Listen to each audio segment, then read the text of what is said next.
Warahmatullahi wabarakatuh. Selamat pagi. Insyaallah hari ini kita semua dalam kondisi sehat, jasmani dan rohani. Ibu adalah Mega Safitri. Perkenalkan, Ibu Mega Safitri, mengajar pengantar biokimia. Selama 7 kali pertemuan ke depan, teman-teman semua akan bertemu dengan Ibu dengan materi yang nanti akan Ibu jelaskan. Sedangkan nanti di UAS, nanti kita bertemu dengan Ibu Husnawati untuk kelas IKN Bogor, sedangkan untuk IKN Sukabumi akan bertemu dengan Pak Dimas Andrianto. Dan untuk praktikum yang kelas Bogor akan bertemu dengan Pak Rahadian Pratama, sedangkan praktikum untuk IKN Sukabumi akan bertemu dengan Pak Dimas dan Bu Husnawati.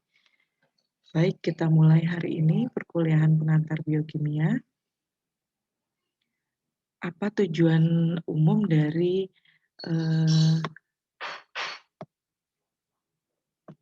mata kuliah pengantar biokimia ini? Adalah nantinya harapannya adalah mahasiswa IKN ini dapat menyebutkan fungsi dan peran air di tingkat sel, struktur dan fungsi senyawa hayati yang menyusun sel, yaitu makhluk hidup,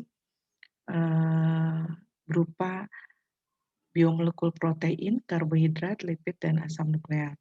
Dan juga menjelaskan peran enzim, vitamin, mineral, dan hormon dalam pencernaan, penyerapan, dan metabolisme, serta fermentasi.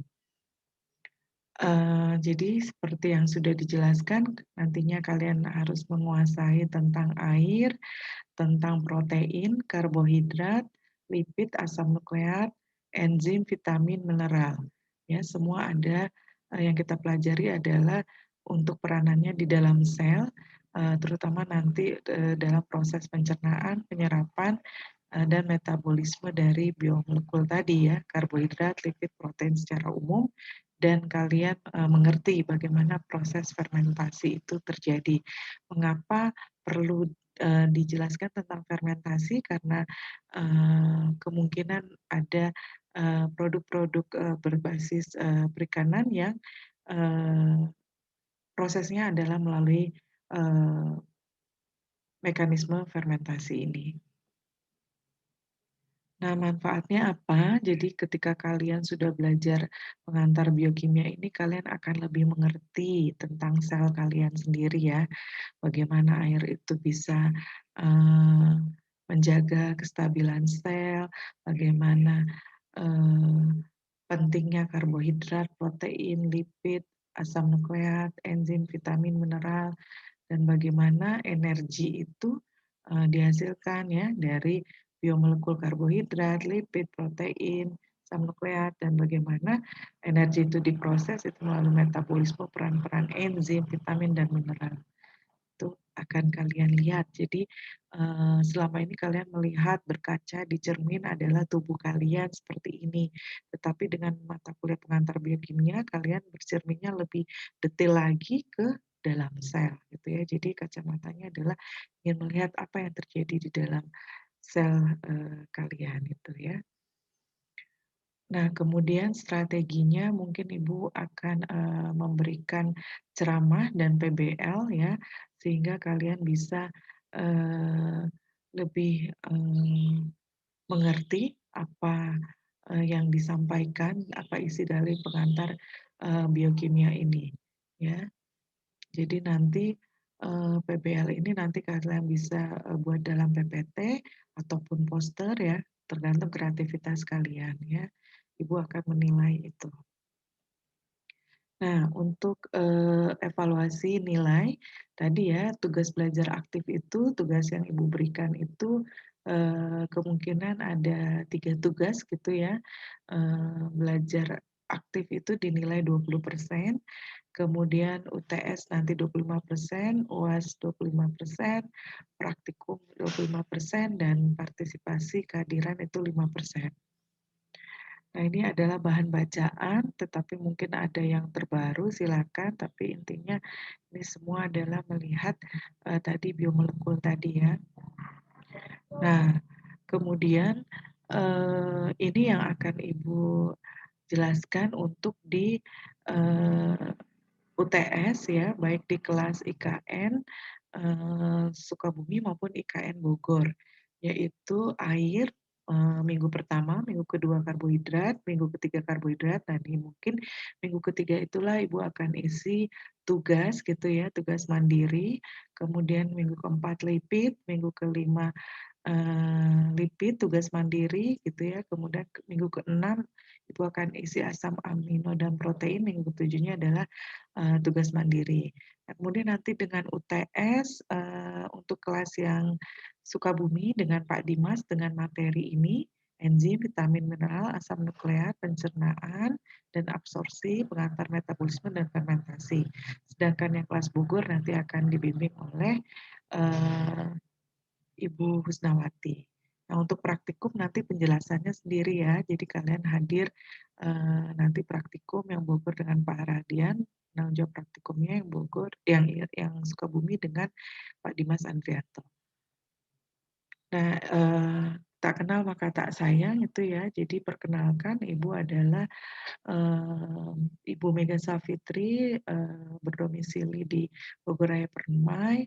Alhamdulillah, Ibu sudah menikah dan ini adalah, email Ibu, tetapi ini nanti tinggal menambahkan APPS-nya ya, mohon maaf, kurang jadi savitri@apps.ipb.ac.id. Nah, itu nanti tugas-tugas bisa dikumpulkan ke sana. Kemudian Ibu adalah, benar-benar, alumni dari IPB ya, S1 Ibu diselesaikan tahun 2000, jadi Ibu angkatan 33, S2 Ibu, 2004 di, program studi biokimia, S1 Ibu kimia, S2 biokimia, S3 Ibu diselesaikan pada tahun 2012 pada ilmu pangan. Tapi memang ilmu pangan ini pun ada, apa namanya, eee lab-labnya. Nah, Ibu belajarnya adalah di lab biokimia pangan. Nah, air sebagai media kehidupan, ini adalah pertemuan kita pertama. Media kehidupan kita tahu ini adalah suatu tanaman ya, jadi perlu sekali dengan kehadiran air gitu ya, keberadaan air. Nah, setelah hari ini belajar dengan Ibu, kalian harus mengerti makna air sebagai media kehidupan dalam sel. Nah, ini Ibu ambil fotonya dari buku Prof. Emoto tahun 2006 tentang The True Power of Water. Jadi ini adalah kristal air yang ketika diberi kata-kata yang baik gitu ya, apakah itu cinta, kasih sayang gitu ya, kata-kata yang sifatnya baik, maka kristal air ini akan seperti ini.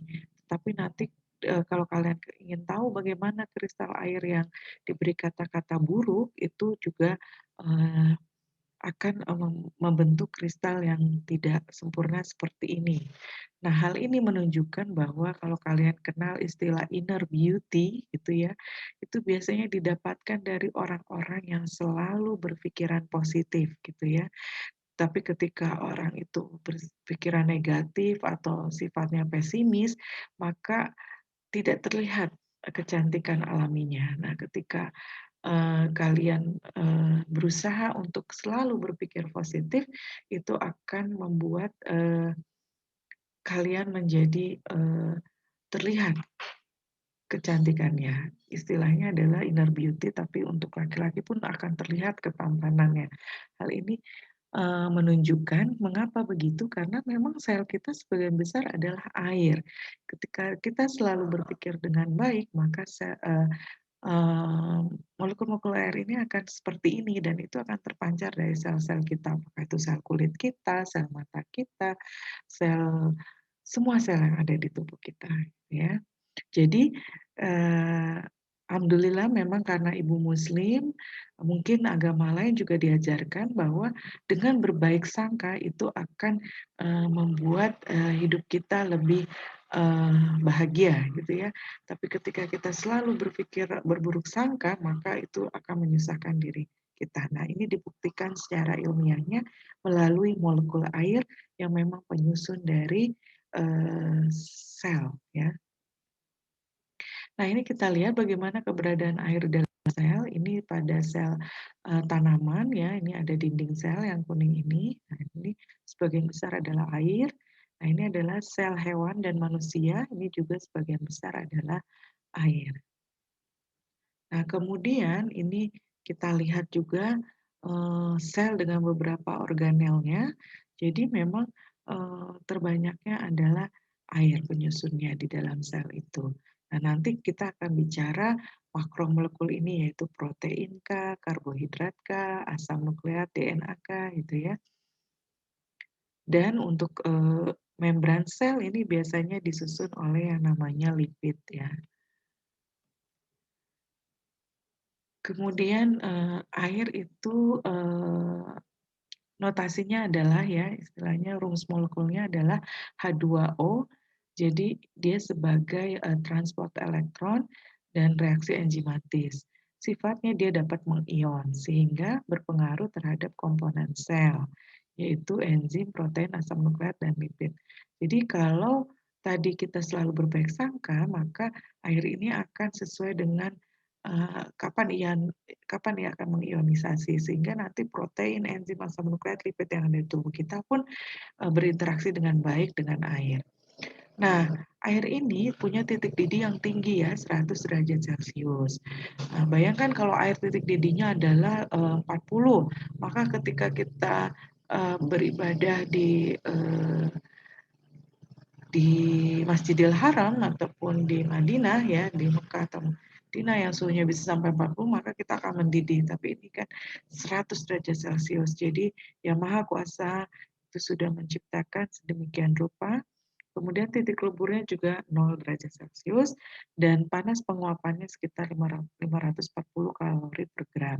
Nah, ini yang sifat fisik ini akan memberikan gaya tarik kuat antara molekul-molekul air yang berdekatan.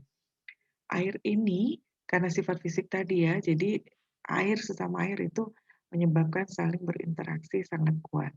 Air ini juga bersifat polar dan dia sebagai pelarut. Nah, ini Ibu, ingin menjelaskan bahwa pada tabel ini adalah di mana posisi air terhadap pelarut yang lain, gitu ya. Jadi kalau metanol, etanol itu titik, bekunya itu, titik lelehnya ada di, minus gitu ya. Nah, benzena itu di 6 derajat. Kemudian titik, didihnya ini cukup tinggi ya, memang butanol lebih tinggi sedikit, tetapi dibandingkan pelarut lain ini tinggi. Dan, eee eee, ini adalah kalor penguapannya ya, juga air maksud yang tinggi. Itu sifat fisiknya. Nah, ini kita lihat secara kimianya. Jadi, bentuk molekul air itu tidaklah, seperti, kanan kirinya pas gitu ya, membentuk 180, tapi dia membentuk V. Kenapa membentuk V? Karena kita lihat oksigen itu memiliki 2 pasangan elektron bebas. Nah, elektron ini kan bermuatan negatif, jika berdekatan maka dia akan saling tolak-menolak. Tolak-menolak ini akan mendorong ikatan antara hidrogen dan oksigen, eee mengecil, jadi menjauhkan ikatan oksigen dan hidrogen. Nah, itulah yang menyebabkan, eee, air itu, berbentuk V. Kemudian, kalau di dalam molekul air itu ada ikatan antara oksigen dengan hidrogen, ini adalah ikatan kovalen namanya ya. Tetapi jika antar molekul air, antara oksigen dengan hidrogen, oksigen dari satu molekul air ke hidrogen molekul air yang lain, itulah yang dinamakan ikatan hidrogen. Nah, ikatan kovalen itu jaraknya lebih, pendek dibandingkan, ikatan hidrogen. Oleh karena itu, ikatan hidrogen lebih mudah putus dibandingkan ikatan kovalen. Jadi, kalau kita mendidihkan air, memanaskan air, nah itu terjadi penguapan karena memang molekul airnya lepas sesama ikatan hidrogennya, kemudian dia menjadi, terbang gitu ya, ke udara sebagai molekul air. Nah ini ya, jadi mengapa polar juga karena ya ini ada kutub negatif dan ada kutub positif dari molekul air ini. Nah kemudian ini bentuk molekulnya tadi ya polar, bentuk V, tetapi meskipun polar dia netral karena ada 2 positif dan 2 negatif sehingga dia menjadi nol. Nah, karena muatan positif dan negatifnya itu eh, terpisah, maka inilah yang menyebabkan disebut dipol elektrik. Ya. Nah, dipol elektrik inilah yang mempengaruhi interaksi air dengan molekul lain yang larut pada air. Gitu ya. Nah, ini adalah jika mengapa air perlu kita pelajari karena air penyusun sel terbesar. Kemudian ternyata dia bisa membentuk ikatan hidrogen gitu ya. Dengan siapa saja? Nah, ke ini adalah gugus-gugus molekul dari beberapa biomolekul. Nanti kita akan lihat di pertemuan selanjutnya gitu ya. Tetapi intinya bahwa ikatan hidrogen itu adalah ikatan yang terbentuk antara atom yang bersifat elektronegatif, apakah itu O, N, dengan atom H yang berikatan kovalen dengan atom elektronegatif lain pada molekul yang sama atau molekul yang lain. Jadi maksudnya di sini adalah bahwa hidrogennya ini harus terikat dengan yang elektronegatif gitu ya. Jadi tidak bisa kalau hanya ini berikatan dengan C bisa membentuk ikatan hidrogen tidak ya, karena yang elektronegatif itu adalah oksigen, nitrogen ya di golongan 6, 7 ya. Nah, C itu kan di 4, nah itu baru bisa membentuk ikatan hidrogen ya. Jadi ikatan hidrogen antara atom O dan N ataupun F ya dengan hidrogen, tetapi hidrogennya yang terikat juga kepada atom yang elektronegatif. Itu ya kuncinya. Kemudian eh, ini Ibu ingin menjelaskan ikatan hidrogen di antara dua molekul air. Ini terbentuk ya antara oksigen dengan hidrogen ya dari satu molekul air dengan molekul air yang lainnya. Nah, jika kita ingin melihat sebenarnya dalam satu molekul air ini ada berapa ikatan hidrogen. Ini kita lihat senternya ini molekul airnya satu, dia bisa membentuk 4 kan, 1, 2, 3, 4 ikatan hidrogen. Ya, jadi di hidrogennya sendiri itu karena hidrogen ada 2, maka dia bisa membentuk ikatan hidrogen. Nah, di oksigennya itu bisa membentuk 2 ikatan hidrogen karena tadi dia punya pasangan elektron bebas ya, 2 pasang elektron bebas. Jadi kalau ditanya di ujian berapa maksimum ikatan hidrogen yang bisa dibentuk dari satu molekul air, itu adalah jawabannya 4 ya. Ini terlihat dari hidrogennya masing-masing 1 dan dari oksigennya ada 2. Kenapa ada 2? Karena ada 2 pasangan elektron bebas di sini. Nah, kemudian ini adalah ingin menjelaskan bagaimana kisi suatu kristal es. Ya, jadi kalau kita mendinginkan air di dalam freezer itu seolah-olah volumenya lebih besar daripada ketika airnya sudah cair. Nah, itu adalah karena kisi yang terbentuk ini. Kisi yang terbentuk ini siapa yang berperan yang membentuk kisi ini? Ya, ikatan hidrogen ini. Jadi, mengapa molekul air bentuk cair itu lebih kesannya volumenya lebih kecil atau lebih sedikit? Nah, karena ikatan hidrogennya itu sekitar 3, ada yang 3, ada yang 4, sehingga kisinya lebih tertutup dan lebih padat.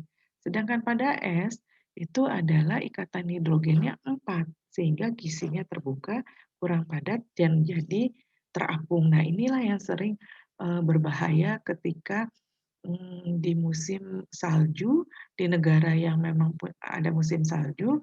Nah, ketika musim dingin itu bisa saja suatu sungai itu menjadi membeku. Nah, orang yang tidak tahu jalan itu bahwa kalau dalam musim panas itu adalah sungai, maka akan lewat ke situ. Nah, itu hati-hati ketika di atasnya itu membeku, tetapi pada lapisan tertentu dia adalah air, karena ya tadi es itu lebih, kisinya terbuka sehingga terapung. Nah itu, sehingga tiba-tiba ada yang esnya terbuka, nah kalian tetap jalan di situ, kejeblos istilahnya ya. Jadi kalian sebenarnya jalan di atas sungai, nah itu. Jadi ketika musim dingin tuh memang harus tahu itu, daerah air terestrial atau, ekuatorial gitu, sehingga tidak terjadi, suatu, eee, kecelakaan gitu ya. Nah, ini adalah tadi Ibu katakan bagaimana ikatan hidrogen, selain dengan molekul air ya. Nah ini, misalkan dengan alkohol, emang ada Bu alkohol di dalam tubuh? Gugus alkohol ada, yaitu contohnya gliserol. Nanti kita lihat ketika di bab lipid. Kemudian dengan keton, emang ada Bu? Ada, yaitu pada gula fruktosa, itu gugusnya keton.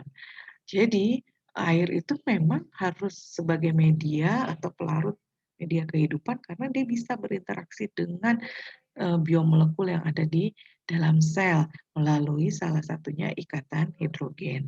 Nah, ini juga ikatan hidrogen antara asam amino dan ini adalah ikatan hidrogen di basa, nitrogen pada DNA.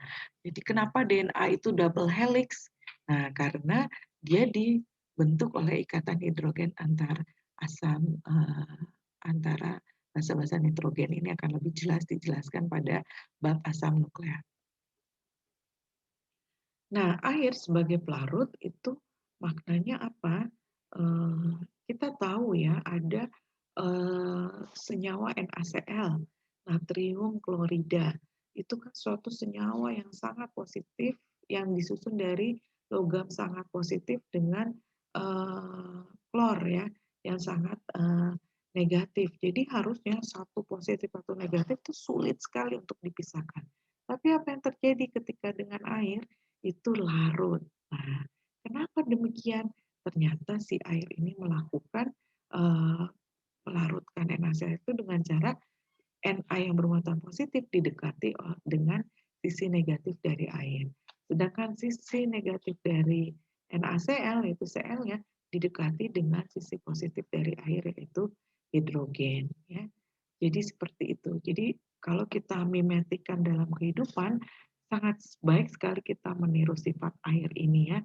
Jadi kita dicemplungkan di dunia kerja manapun, kita bisa blended gitu ya dengan lingkungan itu. Tapi tetap mempertahankan sifat aslinya ya. Dia tidak memecah-mecah oksigennya jadi kemana, hidrogen jadi kemana. Dia tetap satu yang utuh, tapi tangannya itu bisa mencengkram yang lain-lain sehingga dia bisa istilahnya supel lah bergaulnya. Nah ini kita bisa belajar dari molekul yang ada di dalam sel kita, molekul air ini.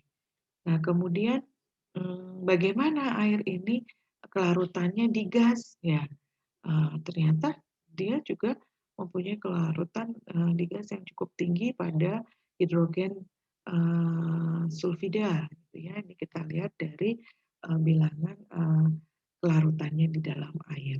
Jadi memang air bisa larut dalam, gas yang sifatnya polar maupun yang nonpolar. Ya sekali lagi dia unik ya, air itu bisa berperan kemana saja. Nah kemudian, kita lihat beberapa contoh senyawa polar, nonpolar, dan yang amfifatik. Nah, ini contohnya adalah karbohidrat, glukosa itu adalah polar, kemudian asam amino, ya, glisina, aspartat, nilaktat, suatu bentuk hasil fermentasi dari glukosa. Jadi kalau kalian tahu yogurt itu adalah kaya dengan asam laktat karena laktosanya gula gula dari itunya gula dari susunya itu difermentasi menjadi laktat. Nah ini gliserol, gliserol ini adalah suatu alkohol yang OH-nya 3. Nah, kemudian ini adalah yang nonpolar, contohnya adalah lilin, ya. Kemudian amfifatik ini banyak adalah asam amino dan fosfolipid. Ya, ini fenilalanina, ini asam amino, dia sifatnya amfifatik, ada yang polarnya dan ada yang polarnya, ada yang non polar. Fosfatidilkolin ini adalah penyusun membran sel, ya. Ini juga ada bagian polar dan ada bagian non polarnya. Ini namanya amfifatik. Ya. Nah, ini kita mau melihat bagaimana molekul air itu bisa membentuk misel, ya, terhadap asam lemak, ya. Ya, jadi kita tahu di sini asam lemak itu nanti kita lihat di pertemuan kelima, ya, atau keempat, ya, itu eh, namanya asam lemak itu punya gugus karboksilat. Nah, inilah yang bersifat polar yang akan didekati oleh air, ya, melalui hidrogennya, ya, karena ini oksigen. Kemudian ini karbon C-nya ini non polar, nah itu juga akan dikelilingi, ya, bagian hidrofobiknya oleh air. Nah, berkaitan dengan air, karena tadi sebagai pelarut, maka kita akan mengenal apa sih larutan gitu, ya. Yaitu percampuran antara zat terlarut dan pelarut. Apa itu zat terlarut? Zat yang terlarut. Apa itu pelarut? Zat yang melarutkannya. Jadi air itu biasa dikatakan juga sebagai solvent. Jadi ketika kalian larutan NaCl, maka solventnya adalah air, solutnya adalah NaCl, zat terlarut. Kemudian sifat larutan itu bagaimana? Dia bisa berdifusi, ya. Jadi molekul-molekul dalam larutan itu mendistribusikan dirinya secara merata di seluruh larutan, itulah proses difusi. Nah, difusi ini cepat lambatnya dipengaruhi oleh suhu dan besar dari zat terlarutnya. Kemudian contoh difusi adalah kalian bisa browsing, ya, bagaimana kristal ion I2 itu berwarna ungu dilarutkan dalam cairan CCl4 yang tak berwarna. Setelah beberapa waktu dapat diamati warna ungu tersebar merata di dalam larutan. Jadi itulah bagaimana iod berdifusi di dalam pelarut CCl4 yang awalnya tidak berwarna jadi berwarna. Kemudian sifat larutan berikutnya selain difusi tadi, ya, menyebar ke seluruh bagian pelarut, ada osmosis dan tekanan osmosis. Osmosis ini apa? Perpindahan air melalui membran semi permeable.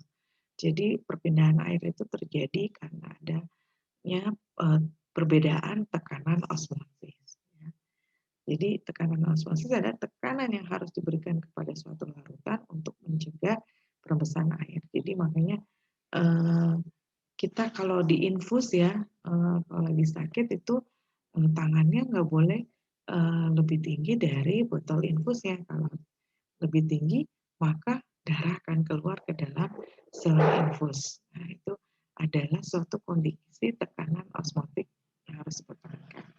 Nah, kondisi yang bagus itu mana? Isotonis. Jadi tekanan dalam dan luar sel darahnya sama sehingga tidak terjadi perambesan air.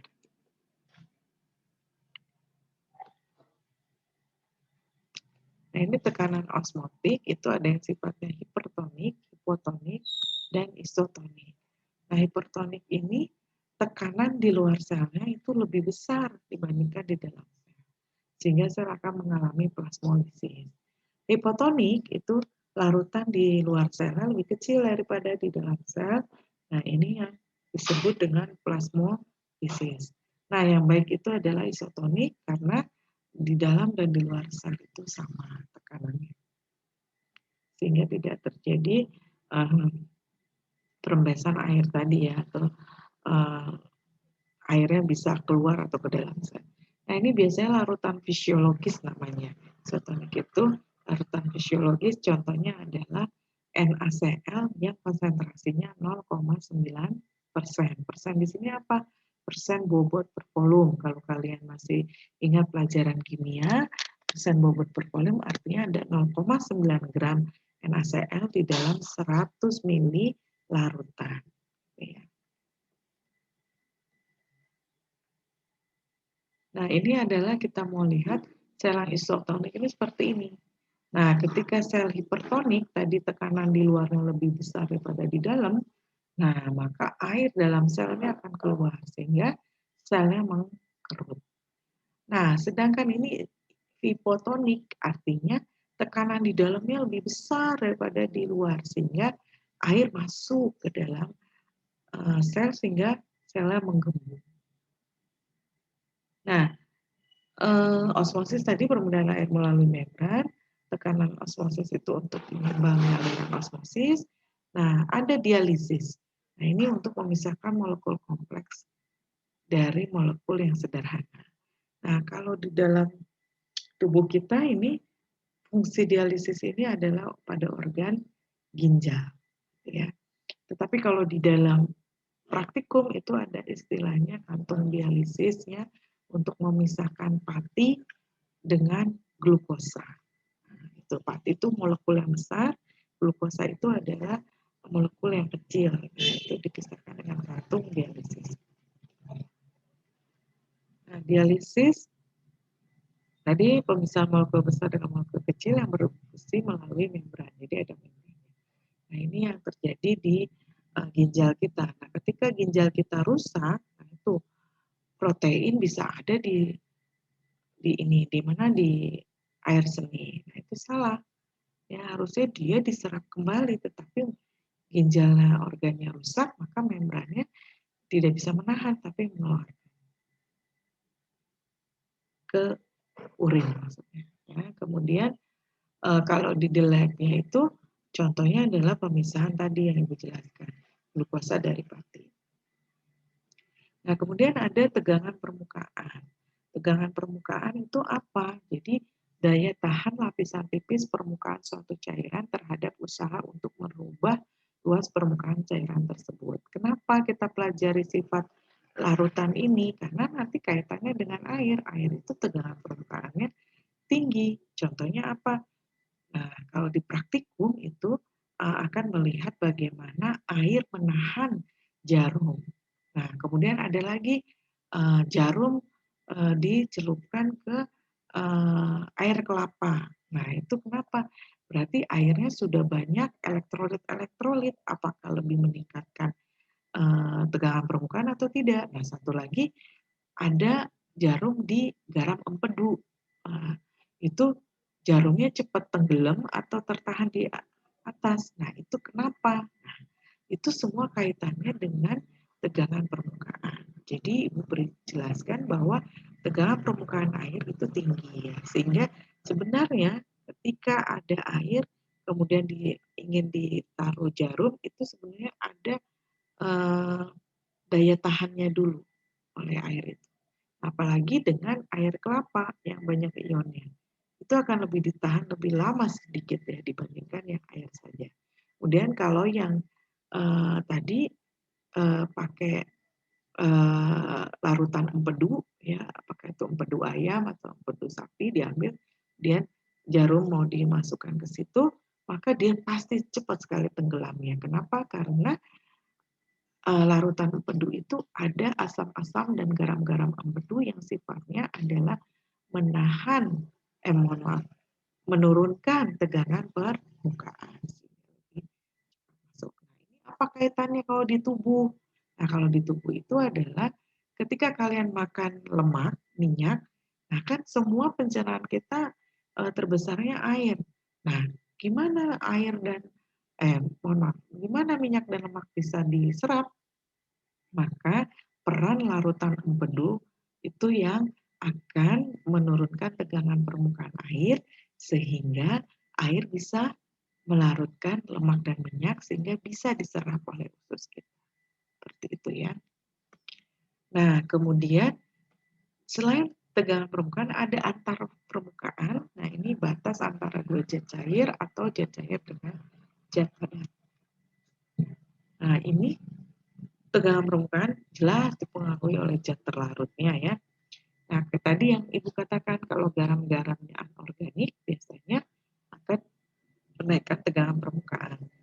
sabun, deterjen, garam empedu itu akan menurunkan tegangan permukaan. Makanya kalau kalian nyuci baju ya supaya kotoran itu cepat hilang, pakai sabun, pakai deterjen, kasih air. Nah, airnya diturunkan dengan permukaannya oleh sabun dan deterjen sehingga airnya bisa menyusup ke dalam serat-serat kain sehingga bisa melarutkan kotoran itu.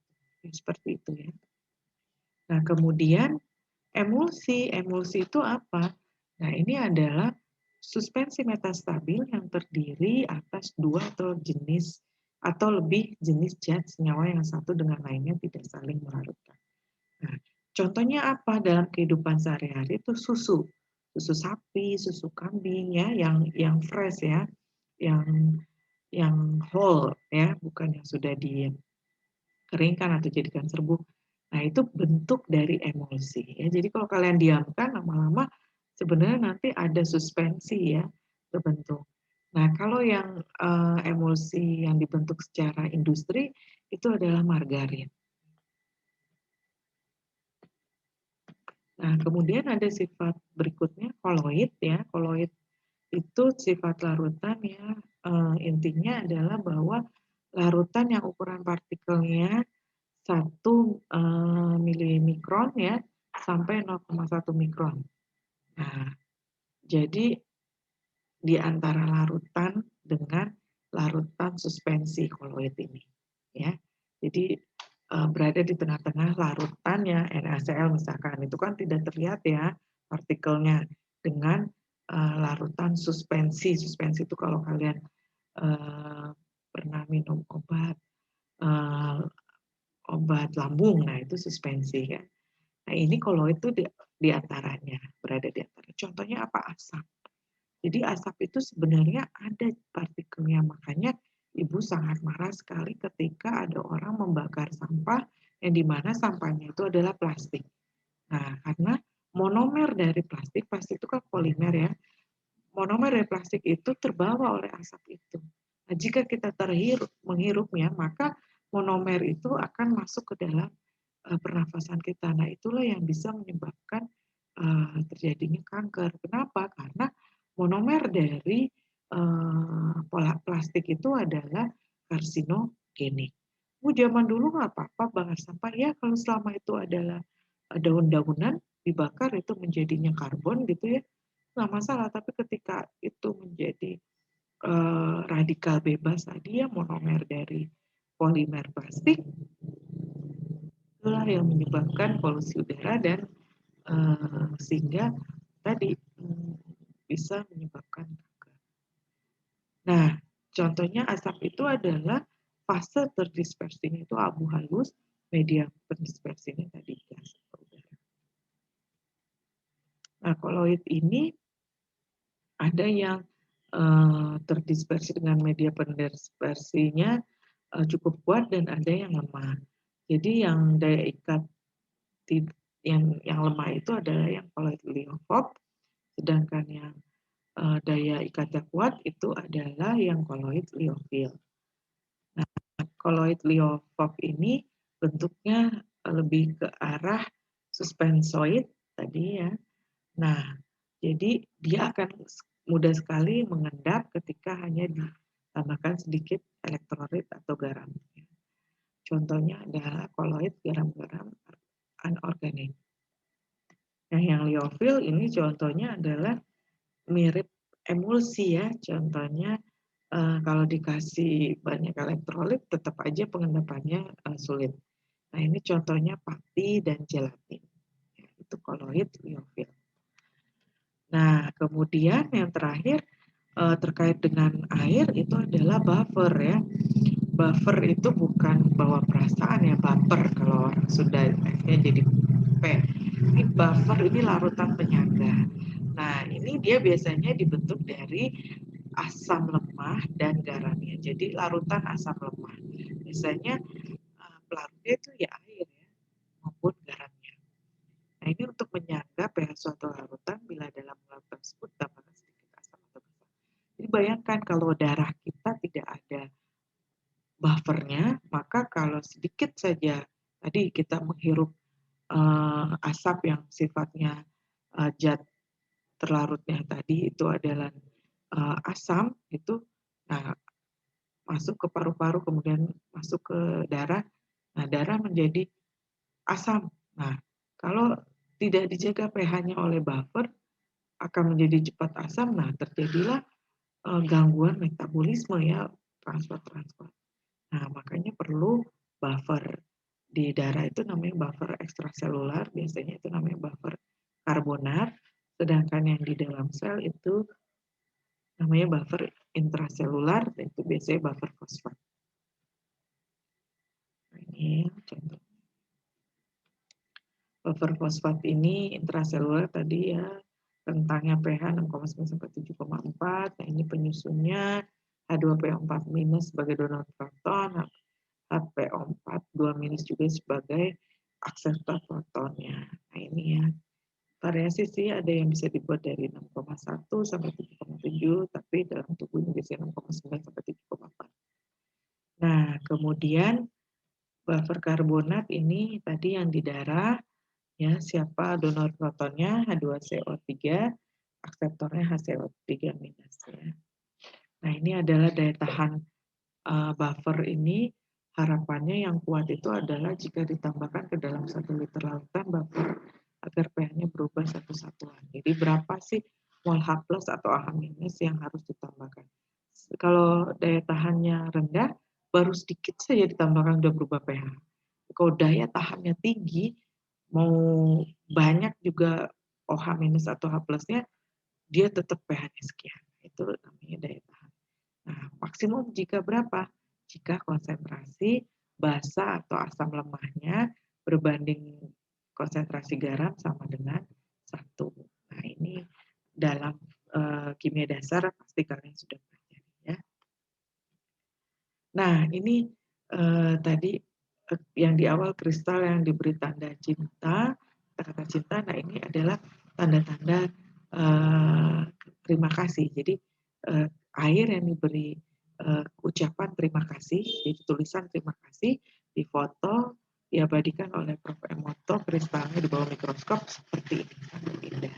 Artinya hidup itu kita harus berbaik sangka tadi ya, dengan cinta, kasih sayang, bukan kebencian, bukan buruk sangka, dan kita selalu harus merasa bersyukur. Ya, tanda bersyukur itu adalah selalu berterima kasih kepada apapun yang sudah, bersyukur itu adalah apapun yang sudah diberikan Maha Pencipta kepada kita, dan berterima kasih pada orang-orang yang sekitar kita, apapun yang sudah mereka berikan kepada kita. Bukan berarti kita harus memberi, harus selalu meminta ya diberikan, tapi kita juga harus bisa memberikan. Bentuk syukur itu salah satunya kita juga harus bisa memberikan, bukan selalu diberi. Begitu, mudah-mudahan ini lebih jelas. Untuk diskusi selanjutnya boleh nanti di WA Group pertanyaan-pertanyaannya. Silakan dicatat nomor WA Ibu adalah 0812-842-8765. Ibu minta ada penanggung jawab di kelas Bogor maupun Sukabumi ya. Dan itu Ibu minta yang orangnya itu adalah volunteer, jadi tidak disuruh-suruh. Silahkan ya, membuat grupnya Ibu di-invite. Dan di situ kita bisa diskusi banyak hal tentang air, tapi tetap di jam perkuliahan, gitu ya. Terima kasih. Assalamualaikum warahmatullahi wabarakatuh. Sampai ketemu di minggu depan dengan bab karbohidrat.